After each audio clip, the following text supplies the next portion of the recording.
Let's make mango cheese cake. First అయితే మీకు నచ్చిన బిస్కెట్స్ అయితే తీసుకోండి. బిస్కెట్స్ని తీసుకొని ఫైన్ పౌడర్ అయితే గ్రైండ్ చేసిన తర్వాత బటర్ని కూడా మనం మెల్ట్ చేసుకోవాలన్నమాట. మెల్ట్ చేసుకుని ఈ ఫైన్ పౌడర్లో ఈ బటర్ యాడ్ చేసి మెల్టెడ్ బటర్ మనం అయితే మిక్స్ చేసేసుకుని ఒక లేయర్గా ఫామ్ చేసుకోవాలి. సో ఈ లేయర్ని అయితే మనం ఫ్రీజ్ చేయాలి. జస్ట్ ఒక 20 to 30 minutes రఫ్గా ఫ్రీజ్ చేస్తే చాలు.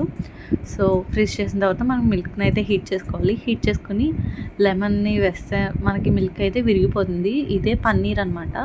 సో ఆ పన్నీర్ని స్ట్రైన్ చేసుకుని పెట్టుకోవాలి అండ్ షుగర్ పౌడర్ చేసుకోవాలి. ఈ పన్నీర్ ప్లస్ ఈ షుగర్ పౌడర్ని మళ్ళీ గ్రైండ్ చేస్తే మనకి క్రీమీ చీజ్ అయితే రెడీ అవుతుంది. ఇదే సెకండ్ స్టెప్. సో ఈ క్రీమీ చీజ్ని కూడా సెకండ్ లేయర్గా మనం యాడ్ చేసుకొని 2 hours అలా ఫ్రిడ్జ్లో పెట్టుకోవాలన్నమాట.